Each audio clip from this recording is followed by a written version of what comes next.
If you are a true fan of flaky golden crust with that perfectly soft and savory center, then this meat pie recipe is what you're looking for. It's simple to make, incredibly satisfying, and honestly, one of the most rewarding recipes on my channel. And the feedback has always been amazing. In fact, some of my subscribers have even gone to start their own baking business using my recipes. So whether you're baking for your family, friends, or looking to turn your passion into profit, then this recipe is for you. A warm welcome to you and thank you so much for coming back to watch another video.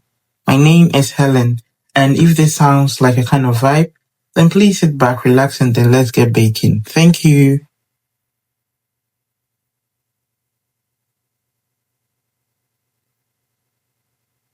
So I'm starting off by preheating my pot, and since I'm using canned corned beef for this recipe, I'll go ahead and open it with the key attached. And if you ever struggled with the opening, this method is the easiest way, no fuse at all. The next thing to do will be to add the corned beef to my preheated pot, and I like to break it down with a knife gently before going in with my ladle to mash it properly, just like you're seeing in the video. And I'll be cooking this for about 3 minutes, just enough to release and reduce some of the excess moisture. The next ingredient to add will be some chopped onions, and I use 3 medium-sized onions for this recipe, just in case you're wondering. So I'll give it a quick stir, or I'll stir until the onions blend well with the corned beef. Please feel free to add in your preferred vegetables here, but personally, I love to keep my filling very, very simple and flavorful. Yes. When I'm done, I'll just add half a teaspoon of powdered pepper, and this is totally optional. And I also added a touch of all-purpose seasoning, just a little amount of it, because corned beef is already rich and tasty, so you don't need too much seasoning. Yes. I'll give everything a good stir and let it cook down further, just to remove extra moisture, which is very important, and it really makes a big difference in your final filling. After about 10 minutes, this is the result or outcome, and I love it. I'll set it aside and allow it to cool down before moving on to the next stage. So moving on, I've got my scale here, which is an absolute essential when it comes to baking. I'll start by placing my bowl on the scale, and I'll set it to 0 before measuring my flour. For this recipe, I'm using 1,200 grams of flour, as you can see clearly on the scale. The next thing to measure will be my margarine. For an extremely flaky yet soft pie crust, I'm using 960 grams of very chilled margarine. The key here is keeping it cold, and it really makes a big difference in texture. Now I'll set both aside and move on to combine all the dry ingredients. So in a separate bowl, I'll add the measured flour, followed by 2 to 3 tablespoons of powdered milk, and just a pinch of salt, since the margarine already contains salt, so you don't want to overdo it. You can also add a bit of nutmeg for that extra aroma, but for this recipe, we are skipping it. Yes. And with the help of my spatula, I'll gently mix everything together until it's well combined. Once that's done, I'll go ahead and add in my margarine. Just a quick reminder, your margarine must be very chilled, like I said earlier. It is very important for achieving that perfectly flaky crust. Once I add the margarine to the flour mixture, I'll begin breaking it down gently. And I always say this, take your time to dissolve the margarine gradually before mixing everything together. There's no need to rush here. Do not overmix. Just give it some time, or give it time in it, and you'll be rewarded with a beautifully textured dough. Also remember that you can have all the right ingredients, but if you overmix, your pie crust won't come out the way it should. That's why I always recommend that you mix with the tips of your finger. Light crocroning. Gentle movements are key. Texture or outcome should look exactly like what you're seeing on screen. Soft and evenly mixed. And once that's ready, I'll just cover it up and put it in the fridge for like 15 to 20 minutes.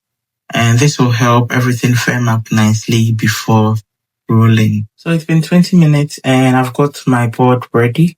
And this is how the dough should look after chilling. Very firm but very easy to work with.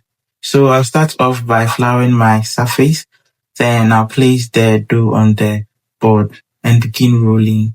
And once it's rolled out to a good thickness that I want, I'll use a bowl to cut out my pie to my preferred shape.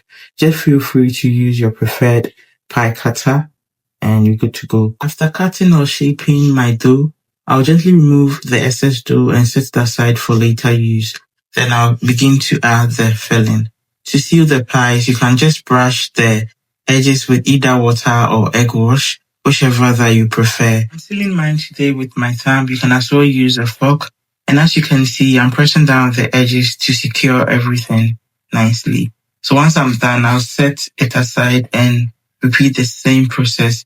So I'll just roll out the dough and I'll shape or cut it to my preferred shape before adding the filling. And I'll be brushing the edges with water. Use whatever method that you prefer. And I'll use my thumb to press it down to secure it nicely. Homemade look. And just like that, this is how it should look. Neat, sealed, and ready for the oven. Yes. My pies are already lined up on the baking tray and I'll be brushing the tops with some egg wash. And egg wash consists of a simple mixture of eggs and a splash of milk. It gives the crust that beautiful golden finish. If you're here watching and enjoying the video, please don't forget to give it a thumbs up, share with others, and follow us on all socials at Upclose with Abena. We are very, very active. My oven is already preheated while brushing the top of my pies.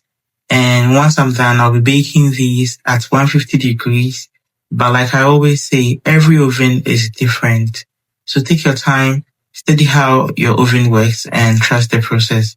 It's all part of perfecting your pastry. I checked on the pies at 15 minutes and came back again after 30 minutes, and they were already looking amazing. I took the first batch out of the oven after 35 minutes. But just look at that perfection. And for the second batch, I baked them for 30 minutes since the oven was already hot. Yes. So be sure to let your pies cool down properly before removing them from the tray. This process helps keeps them intact. I had guests over and honestly I had to bribe them just to take this picture because they couldn't wait to dive in. This is the second batch, as the first batch was gone in a blink of an eye, and I was literally rushing to break one open to show you before they finished the rest. It was so good, incredibly flaky, buttery, and absolutely delicious. I got 15 meat pies in total. I really hope this video was helpful to you, and thank you so much for watching all the way to the end. I truly appreciate your love and support. If you enjoyed this video, please don't forget to share with someone who loves a flaky meat pie. Subscribe and let me know your thoughts in the comment section. I'll be listing all the meat pie recipes in the comments, so just be sure to check them out if you haven't already. And if you try this recipe at home, please don't forget to leave your feedbacks and share your photos in my community. Tell me how it turned out. I really can't wait for you to try and leave your feedback. Have a blissful week, and until next time, bye-bye. Don't forget to like and subscribe.